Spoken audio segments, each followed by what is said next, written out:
All right, welcome back to differential equations. We are continuing our topic on linear models.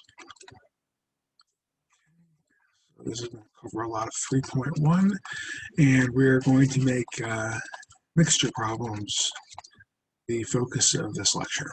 Okay, so typically students have a tough time with this one, and I get it. I did too when I took this class. So the idea here, okay, is that we're going to have a change in salt, right?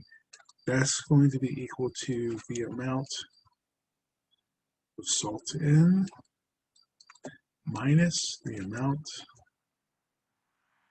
of salt out. Okay, pretty simple to start with. What do I mean by salt? I don't just mean table salt, okay? I mean any kind of a dye, any pollution that gets stuck in the water, okay? Pretty much anything that they use salt for as a euphemism for almost anything else you want to put in here. Okay, so the idea is we make the major assumption that things are well mixed. Okay. If they don't, if I neglect to write this, I really meant to. Okay, so I'm always going to include the mixture. This is all mixed well. You can make the assumption that it's mixed well. It's because at the end here, and when we do a little bit more here with the amount of salt out, we'll see why you need this to be well mixed. Okay. So the amount of salt in, right, and the amount of salt out, how are we going to do that? Well, the idea is that we're going to have a rate in, so liters per minute kind of a thing, or you know, that's going to be the amount of water carrying the salt. So you're going to have a volume per time times the concentration in. Okay, so you're going to have a pounds perhaps, so a mass per volume, kind of an idea here. So when I cancel out my volumes, right, we're getting a mass, like, you know, pounds per minute or pounds per hour kind of a thing. Okay, kilograms per hour, kilograms per minute, a mass per time.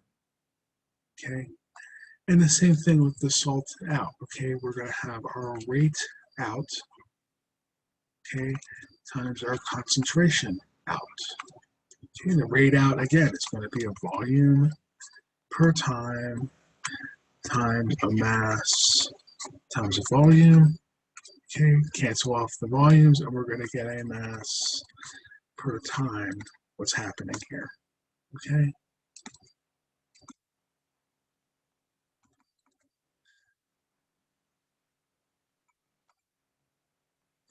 Okay, and the reason why we show you this, I mean, we could just memorize the formula and be done with it, but honestly, you're going to have problems that you're not going to normally see. And one way of solving a problem or getting a handle on a problem is chasing the kinds of units that you're dealing with. And one of the things you want to make sure is like, well, my input is a mass per time. Is my output a mass per time? So chasing these units around, it's called unit analysis.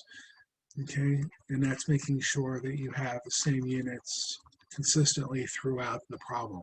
Okay, I took hydrology, and the unit that really killed us was acre foot. Okay, it's a volume, right? Because acres a area, and we times it by a volume. So an acre foot was a unit of volume. It's the amount of rainfall that happened. Okay, so that's you know, it's always good to like check your units and make sure you're going through that. If you're ever, you know, tossed a problem where it's like I don't really know where to start or how to handle it, like, well, starting with some units is usually a safe bet.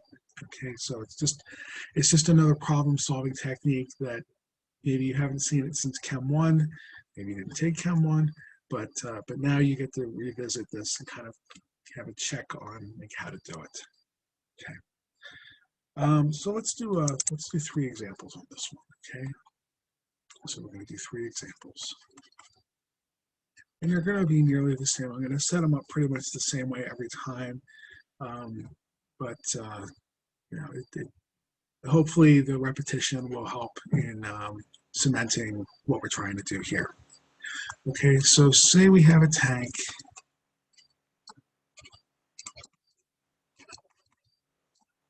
Okay, with 100 liters of a salt solution.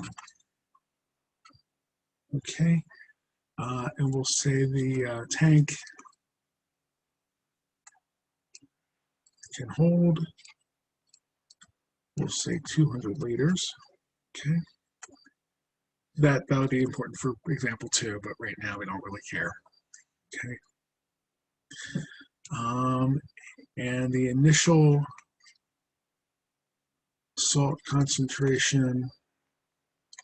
Okay, and let's see, let's do, we have 20 kilograms salt dissolved in that 100 liters of water. Okay, so our concentration, we could say, right, 20 kilograms per 100 liters is going to be 0.2 kilograms per liter. Okay, now they might tell you the initial amount of salt that's in the thing, or they might tell you a concentration and give you the total volume. Either way, right, these two telling you this, or telling you 20 kilograms, or telling you it's 0.2 kilograms per liter, those are equivalent things, right? I'm not really hiding information by selling it to you this way versus that way. Okay. And let's see, what are we going to be doing here? Let's allow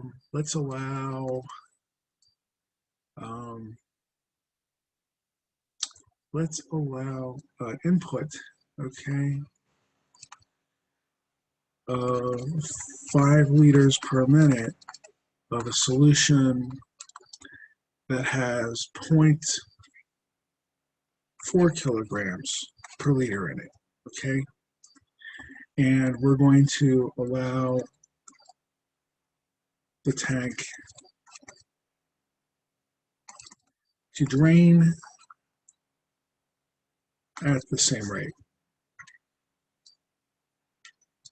Okay, and then for every one of these examples, we're going to assume that there's like a little propeller gizmo down at the bottom that's mixing all of this stuff up. So this is a well-mixed solution. Okay. So, right, it's kind of a boring problem, right? We've got a tank, got some solution in here, we've got a drain, we've got a faucet coming in, we've got the stuff coming in, we've got a drain at the bottom, and the rate in is equal to rate out. Okay, as far as volumes go, right? So, pretty boring problem. So the volume never changes. Okay, so I just want to get an idea, like everybody understands, like this is 0.2 kilograms per liter of salt. This is coming in at 0.4 kilograms per liter of salt. And I don't know what's leaving. Okay, because this is coming in, right? It's more concentrated, it gets mixed up, and then we leave. They're like, I don't know. Okay, so here's what we're gonna do. Is we're gonna have our rate in,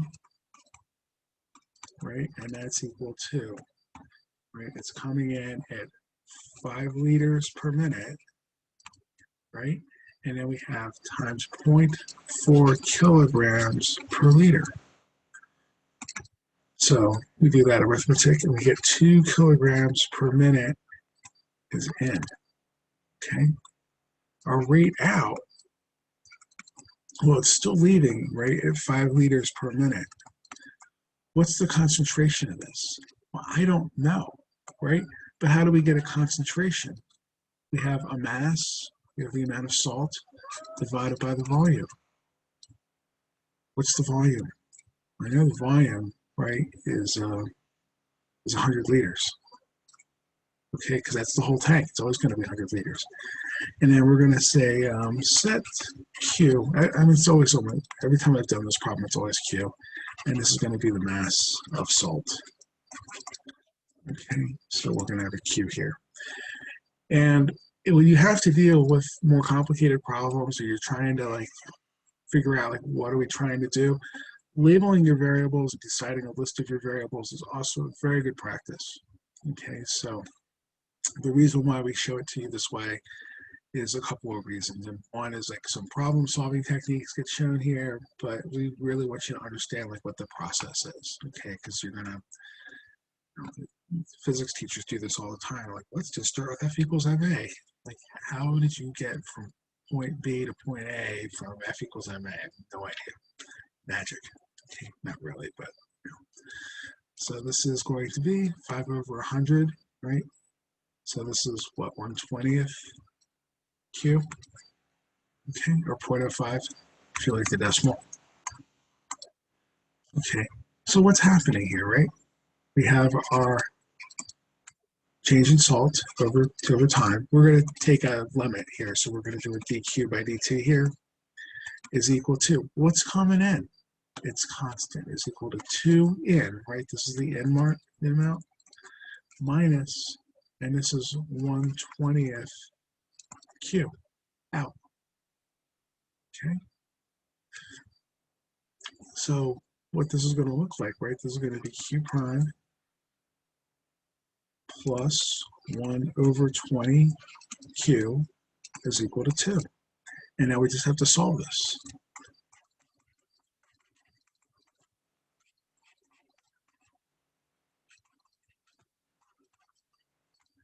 Now you have some options, right? We could have kept it here and divided.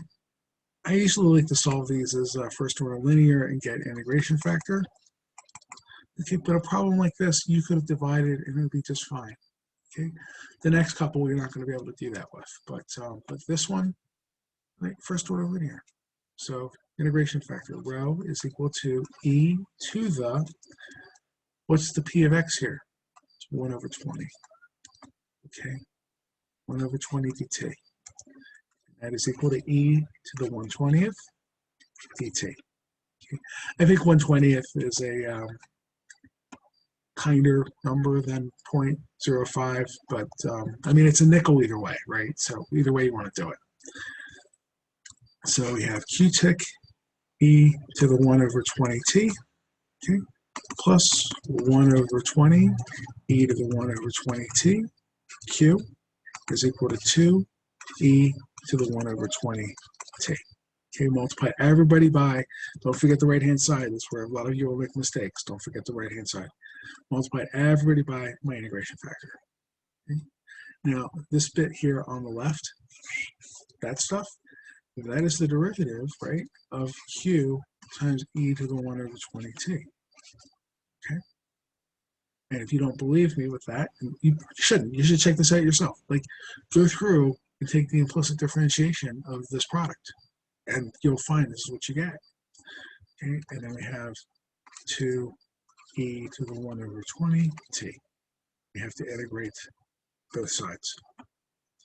Okay, so we get q e to the 1 over 20t is equal to 2 e to the 1 over 20t. And I think I need to do something like divide by 1 over 20, so we're just going to have a 20 here. Okay.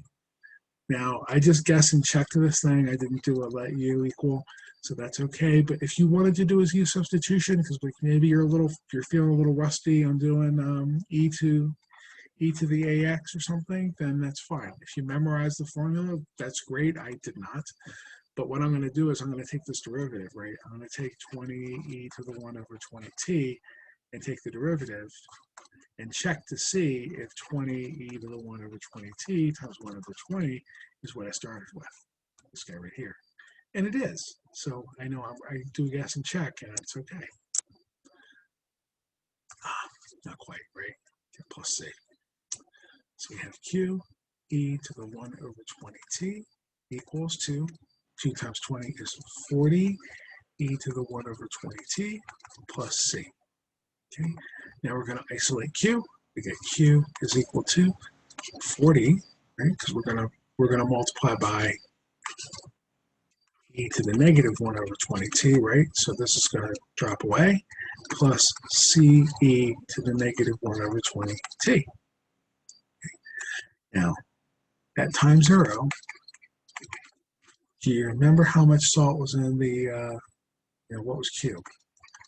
Q was either 0.2 kilograms per liter times 100 liter is going to give us back 20 kilograms of salt. So remember, Q is mass. Okay, so Q is equal to 20. So let's go ahead and do that. So we've got 20 is equal to 40 plus C. Now, all of this, right, at time 0, this is just 1. So we subtract 40 from both sides, and we get C is equal to negative 20.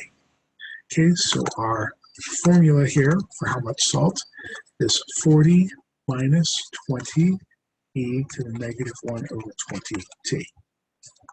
All right. Now, as t goes off to infinity, right, as t goes off to infinity, this whole term here, this goes to 0, right? 20 e to the negative 1 over 20t, that goes to 0. So when we allow this to run forever and ever and ever, right, we have about 40 kilograms of salt. Well, does that make sense that if we are flooding this tank with 0.4 kilograms per liter, that after a very, very long time of doing this, we're going to have about 40 kilograms of salt in this 100-liter tank? Right? So I hope that kind of makes some sense with that. Okay, so what's going on here, right? Because it's still, it's 40 minus this thing. Let's see, let me pause for a second so I can pull up a graph. Okay, so putting this in here, I took a shortcut because I just said 0.05t here because that's 1/20th. But coming on here and putting up my function here, right? When time was equal to 0, right? It was 40 minus 20, which is 20. That's how much we started with, and then it slowly, right, rises up until it gets closer and closer and closer to 40. So that is the model of how much salt is in our tank. Right? We don't care about this. We don't have negative time. So that at any particular time. Okay, and that's how you do a problem like that. All right, now let's add some problems. Okay, let's add some issues. Okay, so let's see here. Okay, let's work with the same initial setup, right? But in this case, okay, so we have the tank has 100 liters, okay, with 20 kilograms salt, okay. We're still pouring in, right, what was this, 5 liters per minute at 0.4 kilograms per liter, okay, for salt coming in. I'm not going to change that because changing the inputs, we can do it, okay, and there might be 1 or 2 in the homework that does that, but usually we don't make this a function. It's not yet. Okay, and instead of having it come in at 5, the out, okay, is going to be, we're leaving at 3 liters per minute. Okay, and again, I don't know what the concentration is. We're just stuck with that. Okay, so this is why I said, well, the tank has 200-liter capacity. Okay, because this is every toddler's favorite experiment, right? That things are coming in at 5, but it's only leaving at a rate of 3. What's going to happen, right? For those of you who've had toddlers, perhaps you've been one before, you know what's going to happen. The sink is going to overflow. Okay, so how's that going to happen? Well, we take 5 in, right, minus 3 out, and we are changing at plus 2 liters per minute. What's going on with my pen here? Okay, we are leaving. We are getting 2 liters per minute more. Okay, in this tank. Okay. Okay. So what's that going to look like? Okay, we're still going to have our dq by dt, our salt in. Right? I'm going to go ahead and say that this is still 2 kilograms per liter, or 2 kilograms per minute, and so this is still going to be 2.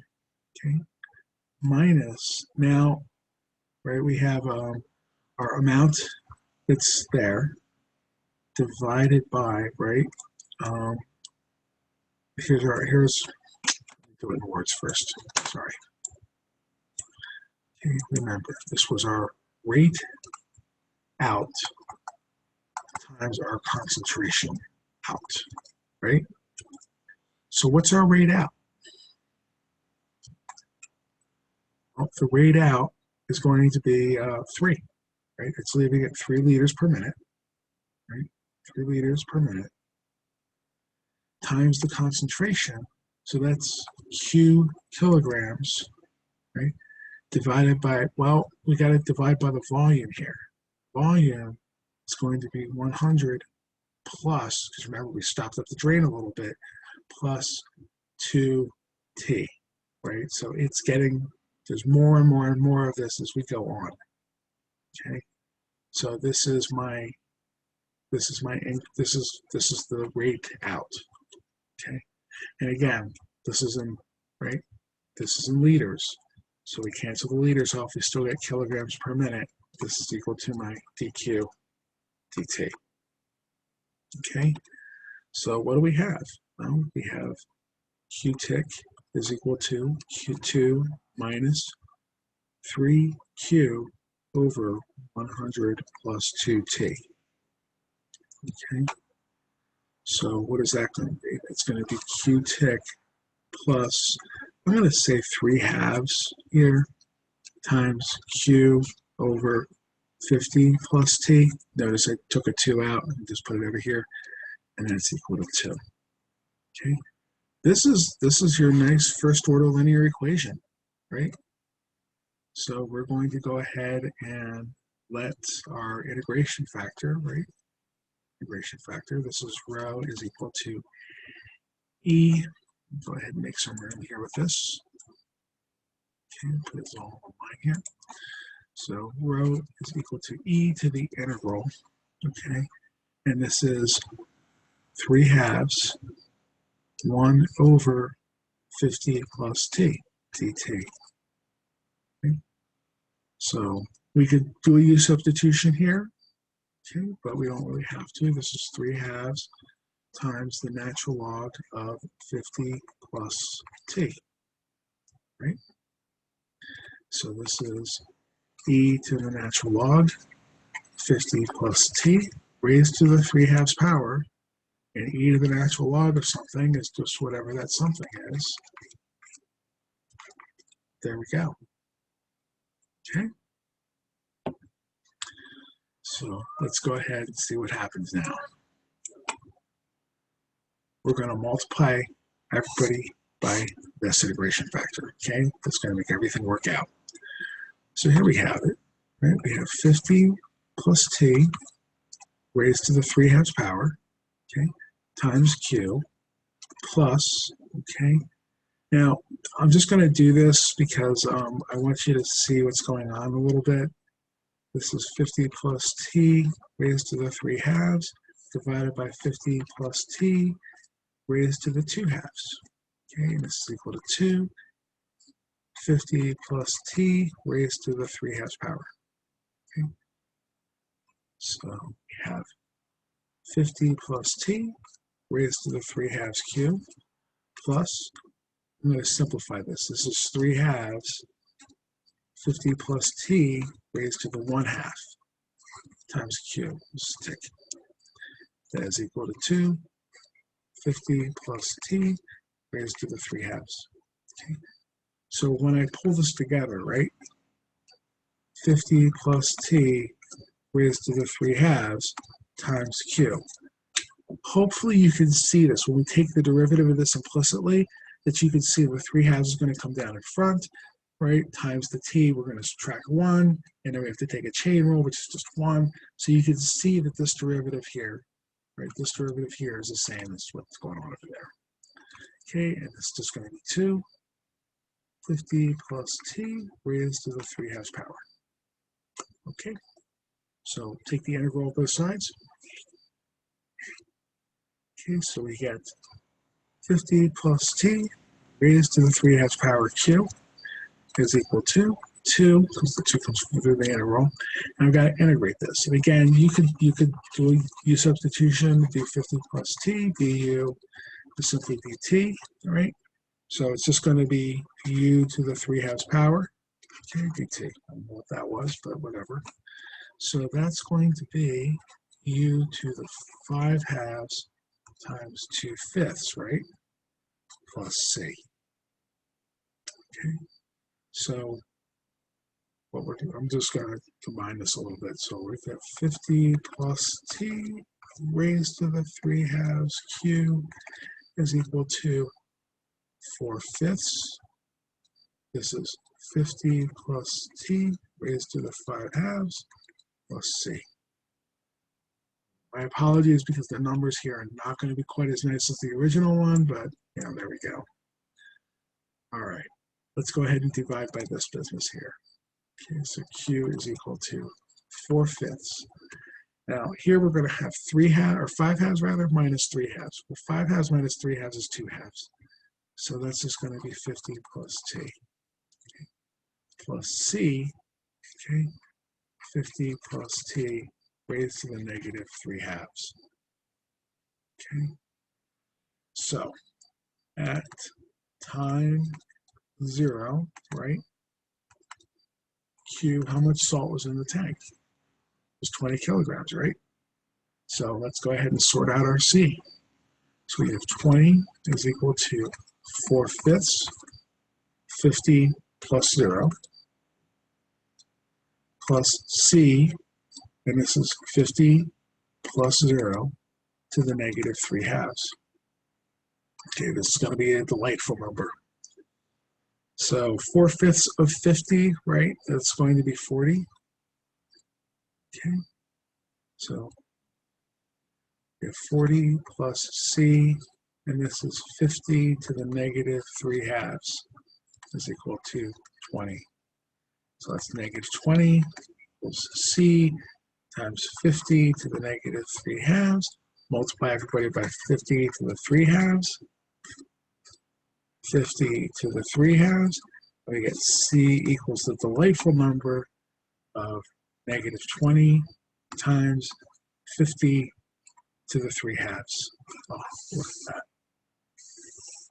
Okay, so our formula, right, q equals, okay, this was 50 plus t. What was the coefficient for this thing? It was 4/2, right? 4/2 minus 20 times 50 to the 3/2 over 50 plus t raised to the 3/2. Okay, I just made an algebra equation rather than a calculus equation. Okay, because everything after this is an algebra problem.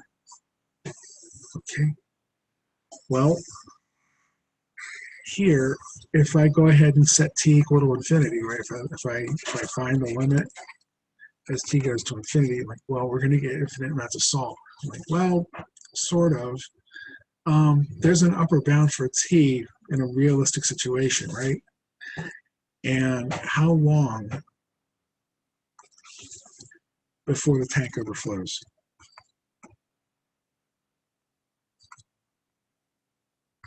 Remember, this is the purpose of the experiment for the toddler, is when is it going to overflow? We can't wait.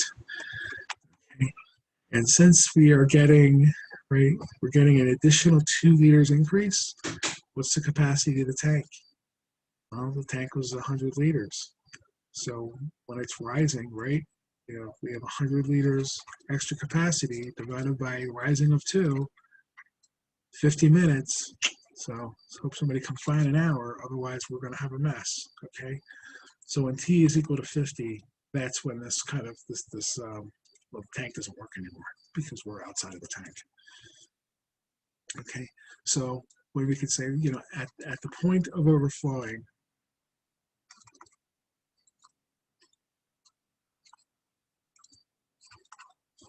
how much salt is in the tank?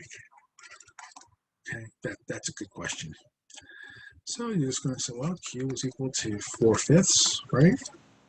I'm just reading the formula off of this right here. So 4/5, we have 50 plus 50, because T is equal to 50 at this point, minus 20 times 50 raised to the 3/2 over 100 raised to the 3/2.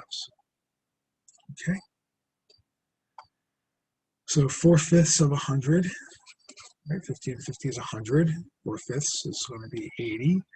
Minus, now this is going to be a mess. 20 times 50 to the 3/2, and 100 raised to the 3/2, right? What's the square root of 100? It's 10, right? 10 cubed, that's 1,000. Okay. We're not seeing like a whole lot of help to do with that, but let's go ahead and just plug that in. So 80 minus, what do we have? We have 20 times 50 raised to the 1.5 divided by 1,000. Right?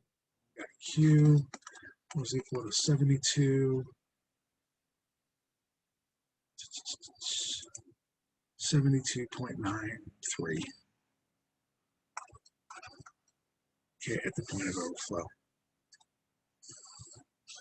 Right? Hopefully that was arithmetic looked pretty good. Yeah, I think we're okay. Okay. So there's our solution for that one. Okay. And then we'll go ahead and hit example 3. Okay. And at this point, we're going to ask the same question, similar questions, the same setup. We've got 100 liters in our tank. We have 0.2 kilograms per liter, so 20 kilograms to begin with. Okay. The flow in, right, that's going to be 5 liters per minute at, what did we say? It was 0.4 kilograms per liter for salt. Okay. And it drains off. Okay, and in this case, let's go ahead and, what did I have it drain off as? Let's have it drain off at 9 liters per minute. Okay, so let's see here. We have, so again, right, same setup. We have our tank, 100 liters. We have our inflow, right? 5 is coming in, but 9 is out. Okay, so what's happening on a per minute basis? We have 5 minus 9. We are losing 4 liters per minute loss. So eventually, right, this is going to be empty. So in 25 minutes, well, give or take, right, we're going to be empty. Okay. So yeah, 25 minutes is going to be empty because we dealt with how much is coming in. Okay. So yeah, let's go ahead and set that up. So we still have our dq by dt, right? The change is equal to, so this is still rate in times the concentration in. So this was 5 times 0.4, so this is 2, right? Minus, and we have our rate out times the concentration out.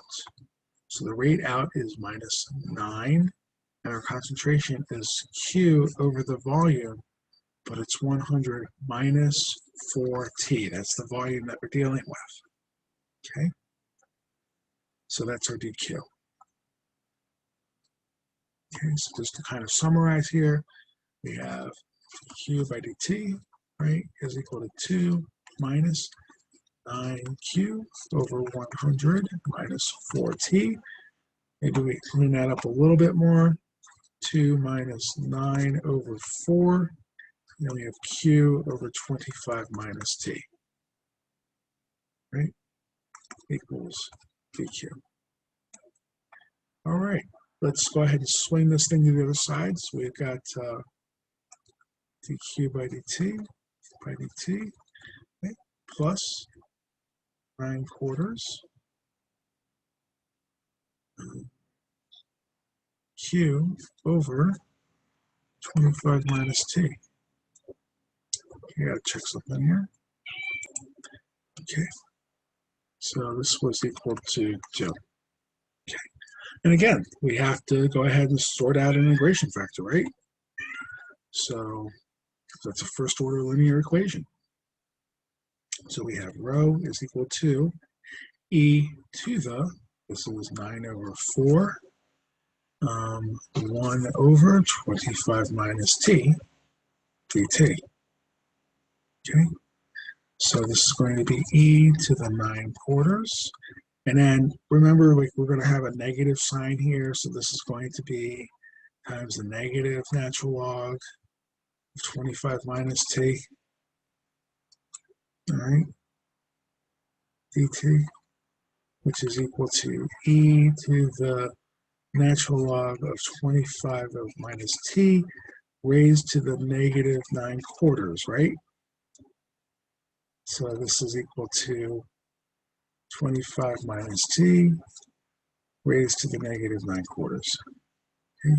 So our because of this here, right? We know that our domain here for t is going to be between 0 and 25. Right? Once we get to 25, this is not going to work out so well. We need absolute value in here, but we really don't want this to deal with it, right? It's empty at this point, so that's when the problem is over. Okay, so how much salt is in the tank at the end? None. There's nothing in the tank at the end. Okay, it's over. So, but that's our integration factor. Okay, so here we go. Right, we're going to go and say we have 25 minus t raised to the negative 9/4 q tick plus, right, we have 9/4. Here we have, this is 4/4, right? This is 4/4. So this is going to be 25 minus t raised to the negative 13/4. 9 and 4. Nope. 9 and 4 is going, yeah, 9 and 4 is 13. We're good. Okay. Is equal to 2. 25 minus t raised to the negative 9/4. Okay, there's a cube here. Okay, so if I took this derivative here, right, the negative 9/4 would come out in front. We would subtract 1. We would have to multiply by the chain rule. So this negative and this negative is going to cancel, so we're still going to get a positive. So everything is working out. But it's always good to like double check your integration factor a little bit. If you took this derivative, right, derivative of 25 minus t raised to the negative 9/4 q, if you took this derivative implicitly, would you indeed get this? Okay, so 2, and then this is 25 minus t raised to the negative 9/4. All right, so taking our integrals, okay, so we have 25 minus t raised to the negative 9/4 q is equal to 2. And now I've got to integrate this, right? That's going to be 25 minus t. We're adding 1, so we can add 1, so that's going to be negative 5/4 here. Okay, and then we have to multiply by negative 4/5, because we have to invert, right?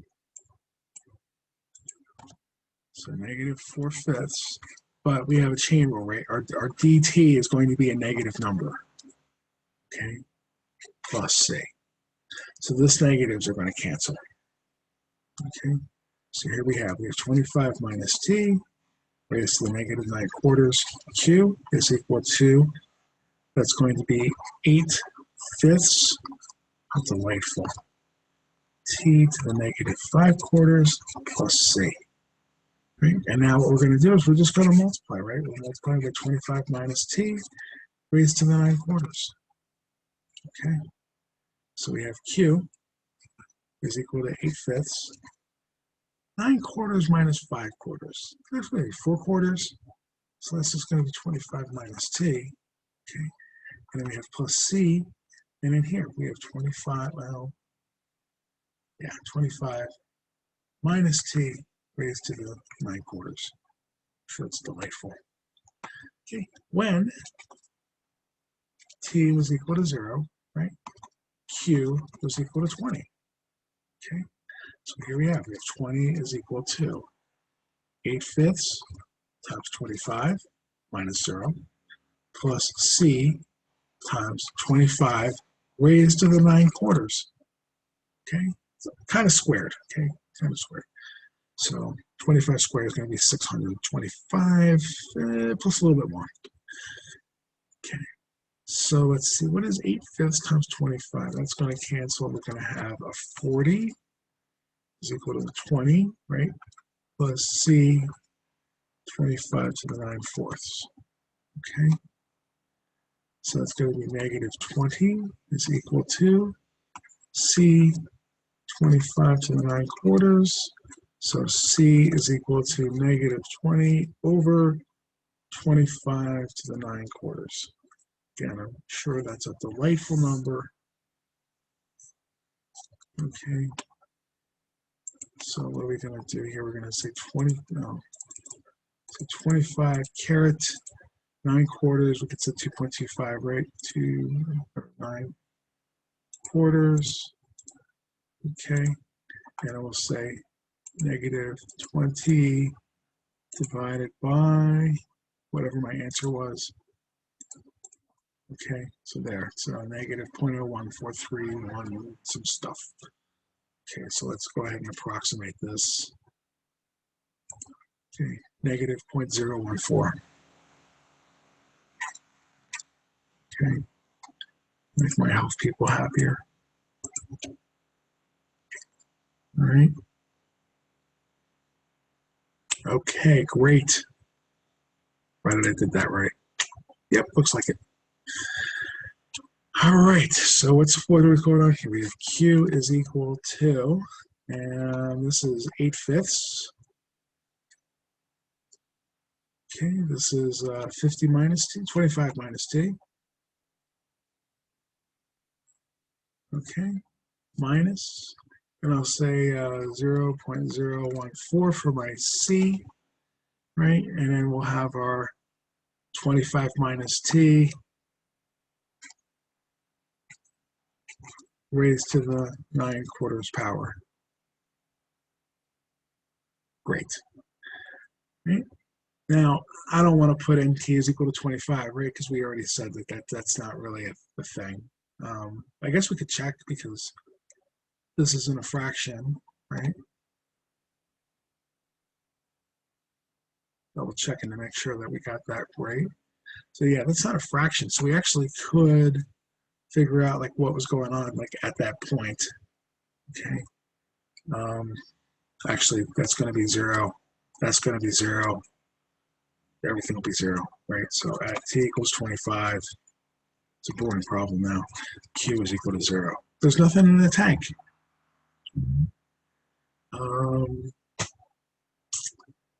I guess I could ask like what happens 10 minutes in, right? What happens 15 minutes in? We could do that. Let me pause for just a second. Let me put it up as a graph. Actually, let's see if I can just do a graph.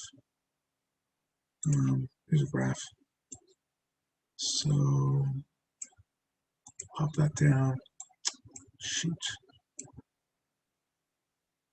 All right. So let's see here. What was this? This was 8/5, 25 minus t. So Q is equal to 8/5, 25 minus t. Okay, minus 0.014 times 25 minus t raised to the 9 quarters. Right. So there's how much salt is in the tank. Okay, let's go ahead and get rid of that one. How much salt is in the tank between, right, 0 and 25. All right, so we could look at that. I could ask you, right, like I guess we could try to maximize it, right? Like when does the maximum happen? I remember asking that question before. Like, when is the max amount of salt? Right? And I said, well, how do we figure that out? If only you had taken a class where you had to figure out like maximums of functions at some point, right? Oh wait, Calc 1. So we could go through and do that, right? Let's simplify this out a little bit so we're not taking horrific derivatives all the time. So this was 40 minus 8/5 t, right? If I multiply this through, minus, we're going to keep this as 0.014, 25 minus t raised to the 9/4. So if I take the derivative and set it equal to 0, right, to maximize, like find q-tick, set equal to 0, solve for t. So 0 equals taking the derivative of t, right? 40, 0. Take this derivative, that's negative 8/5, thankfully. This is going to be minus, and then we have 9/4, 0.014 times 25 minus t. Taking this derivative, right? The 9/4 comes down in front. 9/4 minus 4/4 is going to be 5/4 times our, right, times our chain. Okay, because we have to take the derivative of the inside here. So we're going to have negative 8/5 plus, and then we have a mess. Okay, so we still have 9/4, 0.014, 25 minus t raised to the 5/4 power equals 0. Just got to solve for t. So here we got it. We got 8/5 is equal to 9/4. Okay. Let's go ahead and make a mess out of this thing. So we've got 4/9 times 8/5 divided by 0.014 is equal to 25 minus t raised to the 5/4 power. So let's make everybody raised to the 4/5. 4/5, okay. So let's go ahead, let's evaluate this now because I'm getting tired of carrying around all the numbers here. Okay, so we have 4/9, okay, times 8/5, okay, divided by 0.014, okay, and we're going to raise this to the 4/5 power. Okay, so 23.16 is equal to 25 minus t. Let's go ahead and swap. So t is equal to 25 minus 23.16.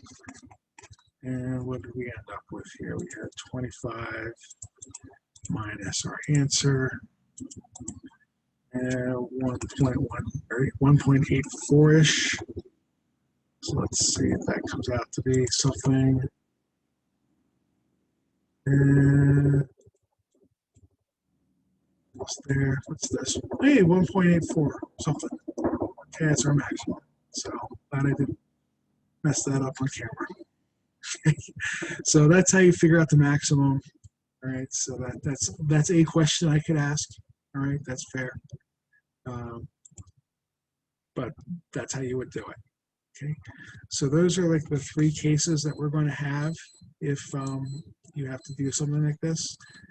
If the volume is changing, that's what we're going to deal with here.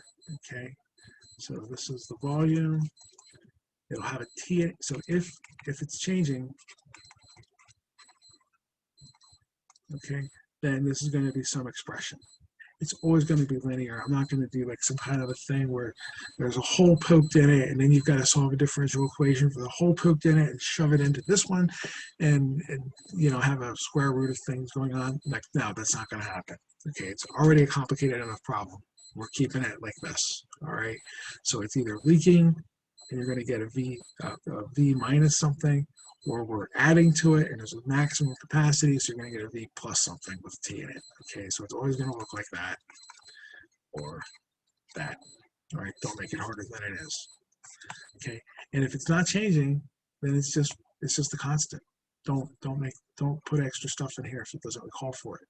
Okay, so I'm going to let us go with those 3 examples, and we'll do some more. We'll do a run through some homework-like problems for the rest of this. Okay, all right. See you in a bit.